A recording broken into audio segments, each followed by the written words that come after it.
महत्त्वाची बातमी, रुग्णालयाची परवानगी रद्द करून दंड लावण्याची गरज असं रुपाली ठोंबरे यांनी म्हटलंय। दीनानाथ मंगेशकर रुग्णालयाबाबत अशा असंख्य तक्रारी असल्याचं सुषमा अंधारे यांनीही म्हटलंय। तर रुग्णालयाची परवानगी रद्द करा आणि दंड लावा अशी हीच गरज आहे असं रुपाली ठोंबरे म्हणतायत। सुषमा अंधारे यांनी ही प्रतिक्रिया दिलेली आहे। या रुग्णालयाबाबत अशा अनेक तक्रारी आहेत असं त्या म्हणाल्या। दीनानाथ मंगेशकर सारख्या हॉस्पिटलकडनं हे असं कृत्य जर घडलेलं असेल तर त्यांच्या परवानग्या रद्द करून त्यांना भला मोठा दंड लावणं गरजेचं आहे। त्याच्याशिवाय ही अशी बेफाम वागणारी जी हॉस्पिटल आहेत, व्यवस्थापक आहेत, यांच्या हे टाळ्यावर येऊ शकत नाहीत। तरच येऊ शकतात जर यांच्यावर कारवाई केली तर।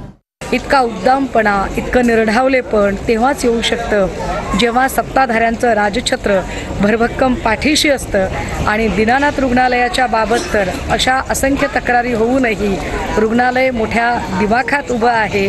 प्रश्न हा उरतो की जर सत्ताधारी आमदारांच्या निकटवर्तीयांच्या जीवावर बेतेपर्यंत सुद्धा जर रुग्णालयाला काहीच वाटत नाही तर आर्थिकदृष्ट्या दुर्बल घटकातील लोकांना तर हे रुग्णालय किड्यामुंग्यासारखं चिरडून टाकायलाही मागे पुढे बघणार नाही।